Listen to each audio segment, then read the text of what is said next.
दोस्तों, आज हम बात करने वाले हैं आसमानी बिजली के बारे में, जो कि आसमान में कैसे बनती है और ज़मीन तक कैसे गिरती है।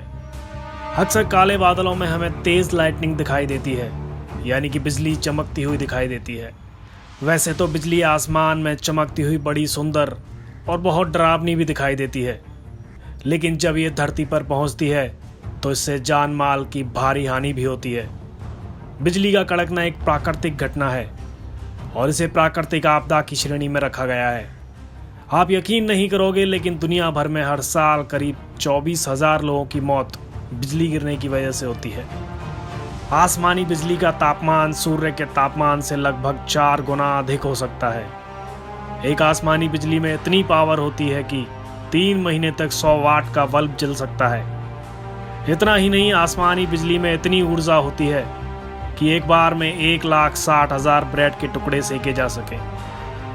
आकाश से गिरने वाली बिजली लगभग 4 से 5 किलोमीटर लंबी होती है। इसकी फ्लैश 1 या 2 इंच चौड़ी होती है। इसमें 10 करोड़ वोल्ट के साथ 1000 एम्पियर का करंट होता है। पूरे विश्व में 8,64,000 घटनाएं बिजली चमकने की घटित होती हैं। पर सवाल यह खड़ा होता है कि बिजली बनती कैसे है और ज़मीन तक गिरती कैसे है। मतलब आसमान में ऐसा क्या होता है जिससे बिजली उत्पन्न होती है। इसका आसान सा जवाब है, जैसा कि आप जानते होंगे, और अगर नहीं जानते हैं तो हम आपको बताते हैं। बादल पानी के भाप बनकर उड़ने से बनते हैं और ऊपर जाकर ये बादल इतने ठंडे हो जाते हैं कि छोटे छोटे बर्फ़ के टुकड़ों में बदल जाते हैं। ये बर्फ़ के टुकड़े लगातार आपस में टकराते रहते हैं। इसी टकराव के कारण एक नेगेटिव चार्ज बनता है, जो बादलों में नीचे की ओर, और पॉजिटिव चार्ज हल्के होने के कारण ऊपर की ओर जाता है, जो एक दूसरे के संपर्क में आने से चिंगारी उत्पन्न करता है।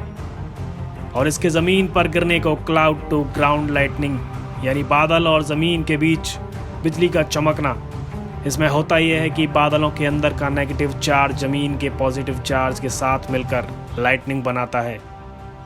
बिजली ज़मीन पर खुले मैदान या पेड़ों पर गिरती है, पर हर बार बिजली नीचे नहीं गिरती। बहुत बार बादलों में ही खत्म हो जाती है। ज़मीन पर गिरने वाली बिजली 27,000 डिग्री सेल्सियस तक गर्म होती है, और ये बिजली ज़मीन पर गिरते वक्त बहुत आवाज़ भी करती है। बिजली की ये आवाज़ हवा को चीरते हुए आने के कारण होती है। इसकी रोशनी की रफ्तार गिरने की रफ्तार से कहीं ज़्यादा होती है। यही कारण है कि हमें गिरती हुई बिजली पहले दिखाई देती है और गर्जना की आवाज़ बाद में आती है। अर्थात हमें गिरती हुई नहीं, बल्कि वापस जाती हुई बिजली दिखाई देती है, जिसकी स्पीड 32 करोड़ फीट सेकंड होती है। और जो कड़कने की आवाज़ हमें सुनाई देती है, उसकी स्पीड 1100 फीट सेकंड होती है। इसके गिरने और उठने का टाइम 2 माइक्रो सेकेंड्स होता है। दोस्तों, आपने कई बार बिजली तो देखी होगी, पर उसकी आवाज़ नहीं सुनी होगी।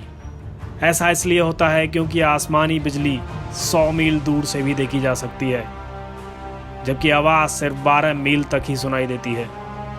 तो आप आसमानी बिजली के बनने और गिरने के तरीके को समझ ही गए होंगे। दोस्तों, अब हम आपको कुछ ऐसे प्रूफ दिखाते हैं जिससे आपको बिजली की ताकत का अंदाज़ा हो जाएगा। बिहार में बिजली गिरने से 83 लोगों की मौत हो गई थी, जिसमें 13 लोग एक साथ मारे गए थे। अमेरिकी राज्य ऊटा में 1939 में बिजली गिरने के साथ 835 भेड़ों की मौत हो गई थी। 1902 में बिजली गिरने से एफिल टावर का ऊपरी हिस्सा बर्बाद हो गया था, जिसे बाद में पुनः ठीक किया गया था। आकाशीय बिजली गिरने से पुरुषों के मरने की संभावना महिलाओं से 5 गुना ज़्यादा होती है। 1998 में अफ्रीका के कांगो में फुटबॉल का मैच चल रहा था। अचानक बिजली गिर गई, जिससे एक टीम के सभी 11 खिलाड़ी मर गए, जबकि दूसरी टीम के किसी खिलाड़ी का बाल भी बाका नहीं हुआ। बिजली गिरने के सबसे ज़्यादा चांस दोपहर को होते हैं। यह इंसान के सिर, गले व कंधे पर सबसे ज़्यादा असर डालती है। स्टैचू ऑफ लिबर्टी पर हर साल 300 बार बिजली गिरती है। यदि इस पावर को इकट्ठा किया जाए तो ये 600 वोल्ट बनती है। बहुत टाइम पहले आसमान में उड़ने वाले प्लेन्स पर भी बिजली गिरती थी। 8 दिसंबर 1963 बोइंग 707 पर बिजली गिरी और इसके फ्यूल टैंक में आग लग गई और इसके साथ ही बड़ा ब्लास्ट हुआ। इसमें बैठे सभी 81 यात्रियों की हवा में ही मौत हो गई।